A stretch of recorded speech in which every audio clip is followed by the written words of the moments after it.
Today we're going to talk about how to go from this to this. Hey everybody, I'm Ken Brant and I'm an artist.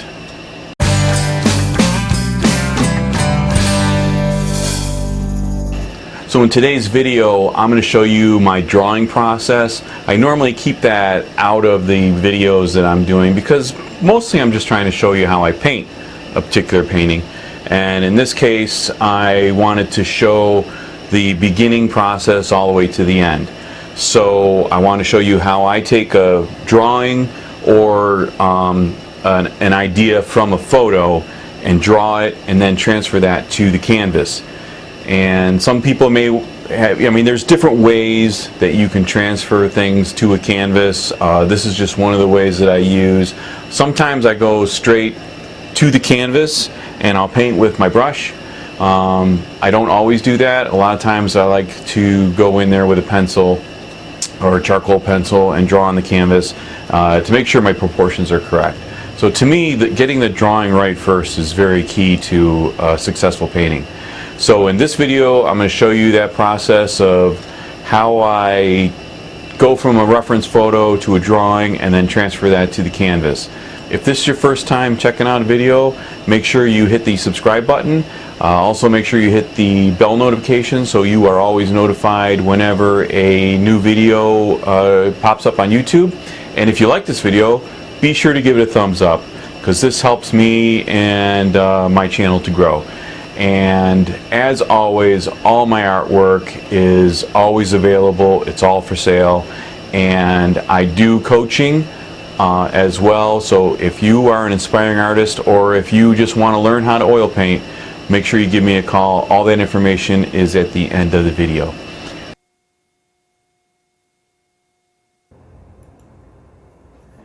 Here I am upstairs in the studio drawing away at this particular photo, and this photo was taken by my cousin. They went to the museum in Mumsford, New York. It's a Genessee County museum, and they had some people dressed up in character working the fields, and there was this oxen there, and he took a picture, and I really liked this photo of the ox, and I was like, I asked him, I said, can I use this as a reference photo for a painting? And he said, sure, go ahead. The only thing about this particular photo is the ox's nose. If you can see, there's some wood from the fence that's like in front of its face, and I don't need that. When I paint this, I don't want that in the photo. So he did have another photo, as you can see there, that did not, his face wasn't covered by that fence, but I really didn't like the way the ox was shadowed over by the tree that it's under or whatever. I really liked this picture better, the one that I'm drawing from. And so I decided I'm going to draw it, and I'm going to move that fence out of the way and then redraw the nose, and that way I have something to work with on the painting. And it gives me an idea where I wanted to put my shadows on this picture, so I can kind of experiment with it a little bit and get it how I want to paint it. So that's one of the reasons why I'll draw from the reference photo onto some paper. And the other thing too is, depending on the size of my canvas, I have different size sketchbooks. I can then draw up to the size that I need to transfer that onto whatever canvas I'm going to work with. Obviously, if you're going to just transfer or trace from 1 to 1, the largest canvas you're going to be able to use is an 8 by 10. So I want to put this on a 9 by 12. And I do know that the ox is going to be roughly the same size as what's in the photo, but I do want to put it in a little different spot. So that's the other reason why I'm drawing this. And so I'm drawing it in, and I'm putting in the shadowing, and the sketchbook that I like to use, most of them that I like to use, is the tan toned paper, and that's what you're seeing here. The paper is like a light tan color, and I love working with the toned sketchbooks. Makes for the shading, because then I can use white chalk to put in some lighter values on there, and I'll do that with I like the gray toned paper too. I'll do that with that too. So sometimes I'll go back and forth. And the pencils I use are just typical drawing pencils, ranging from a 6B all the way up to I believe I have a 4H.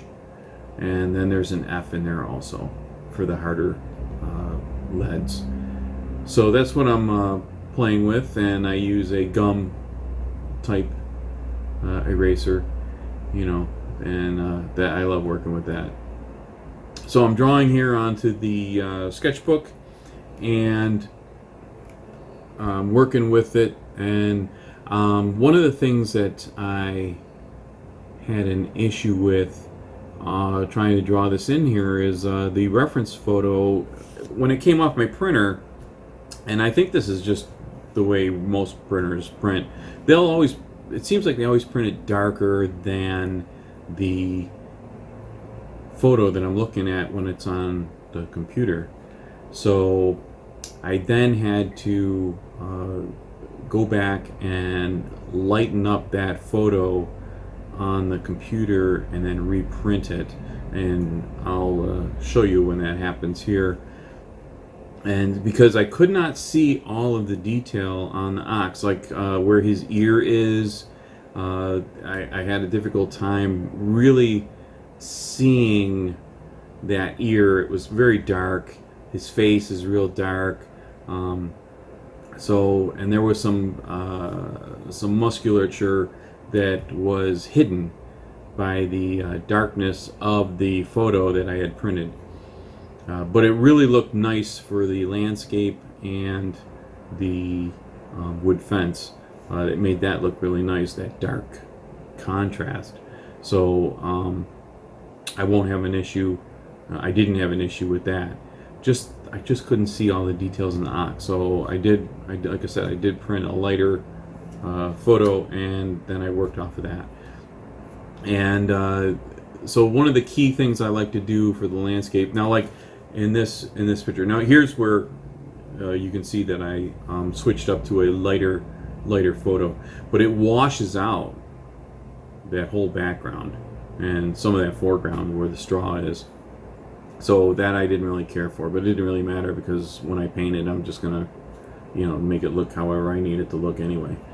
So yeah, but one of the key factors for this drawing was, where am I happy with that landscape the way it is behind the ox? And I did change that up a little bit, where I want to put the contrasting shades of dark and light. I played around with that a little bit, and so this is all helping me for when I go to paint this onto the canvas. I now will have a better understanding as to where I want to put those darker values and those lighter values. So basically this is like setting me up for that painting, and it's going to help me. Makes it easier, and I'm all for making it easier. Trust me. Why make it more difficult for yourself? So basically, as you can see here, I was able to go back in and touch up the photo, and or not the photo, but the drawing, and put in my darker values and the musculature. And here's the drawing itself. I really like the way it looks. I'm happy with the setup, and this will look great on the canvas, I think. So now, how do I transfer that drawing onto the canvas? Well, that's where this light box right here comes in handy. And trust me, this is not an expensive light box.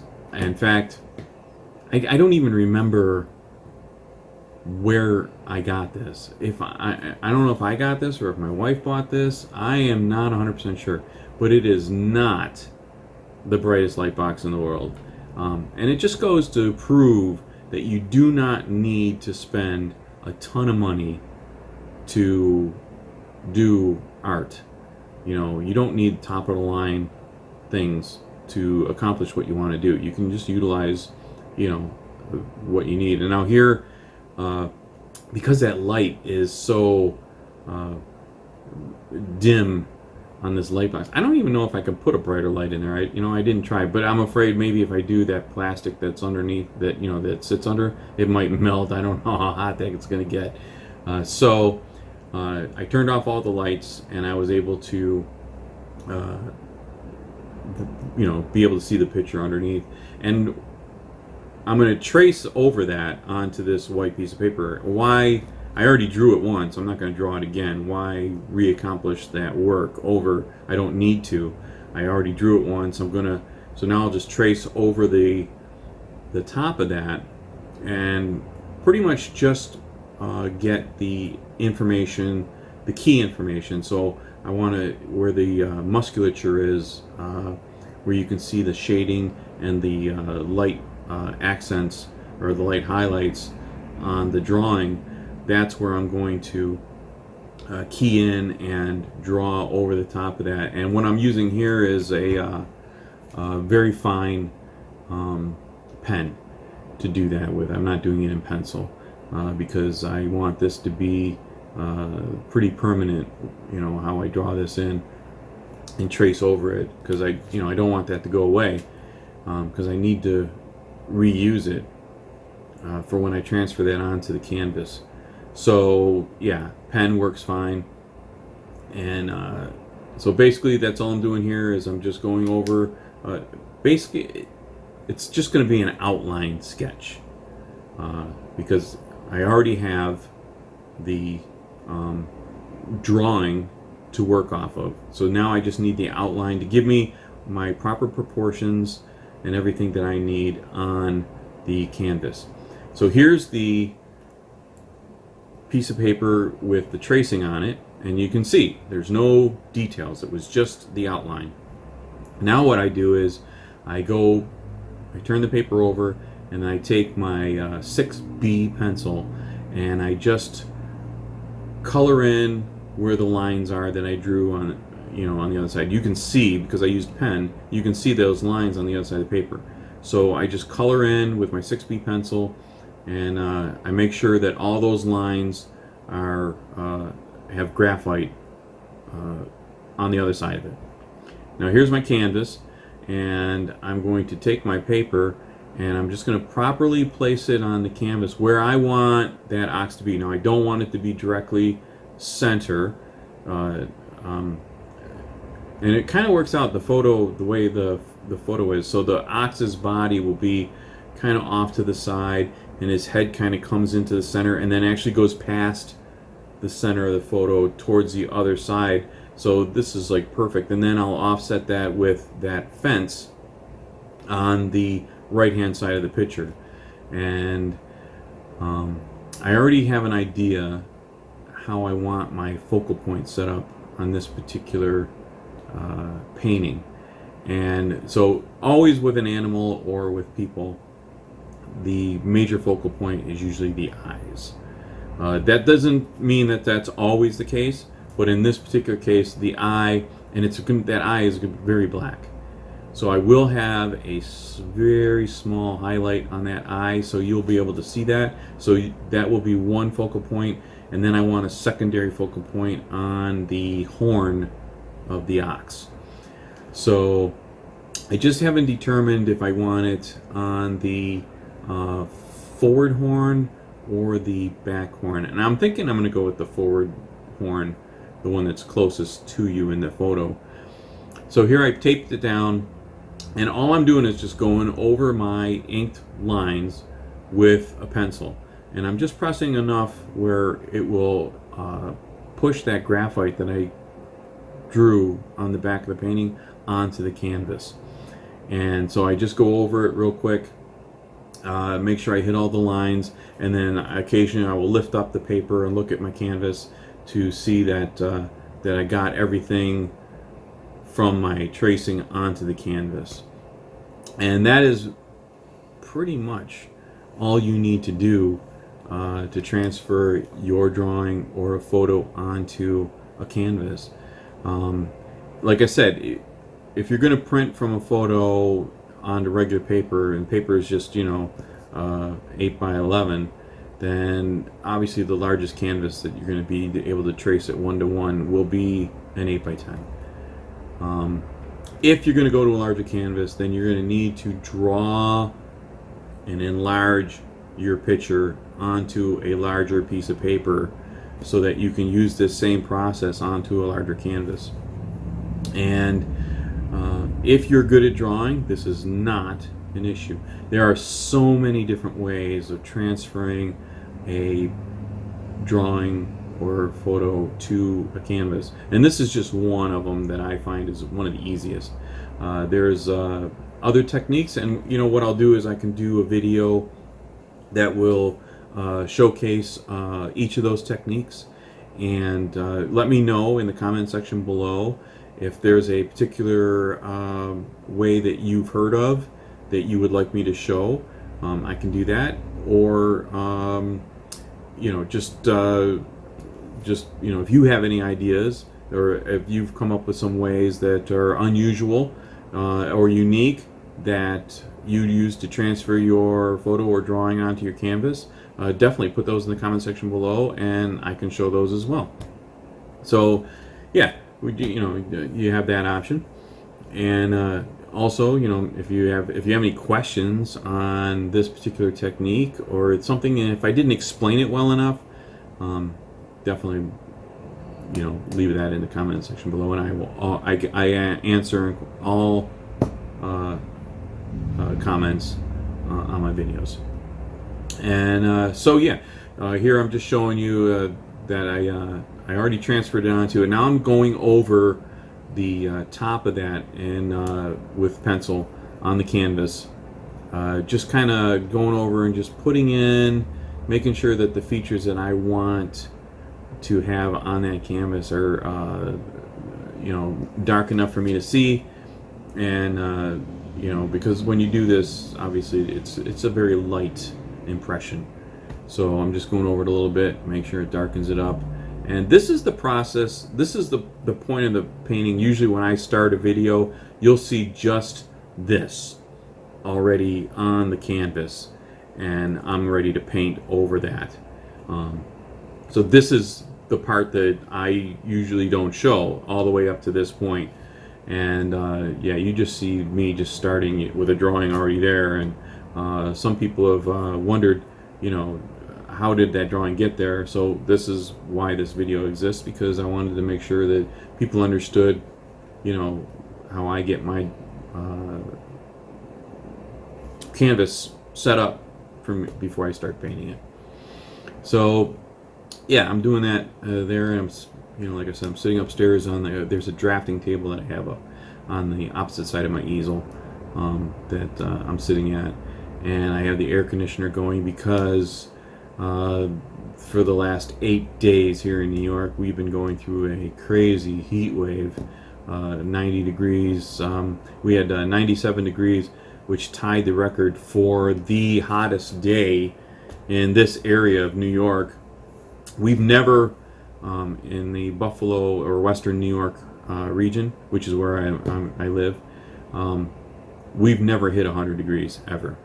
So 97 is the highest we ever had, and we just matched that record the other day. And today is no different. Today is like 96 degrees, but it's supposed to end today. We're supposed to go back down in the 80s for the next couple days, so the heat wave is over. But we've had 8 days in a row of hot.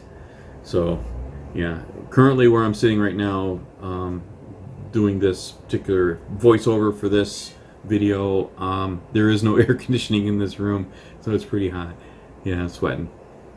So here's on the canvas, I'm drawing in the sky. There is, in the photo, there really is no definition to the sky. I think it's just like a light blue, and I don't want that. I want some clouds, I want something. So I kind of just drew them in real lightly here on the canvas on how I kind of would like them to look. I may not, when I paint that, I may not actually use or follow that, from what I drew on there, but it's there for just in case that's something I want to do. You can see here there's no that sky is just, it's just like one light color and no interest whatsoever. But I did, I do want more sky on the canvas than what's in the photo. So here it is on the canvas. Here's how it looks, and I'm quite pleased with that, and I'm looking forward to the part 2 of this video where I will show you how I paint this and how I'm going to make it look. So if you enjoyed that, make sure, like I said, give it a thumbs up and let me know. And I will see you next time.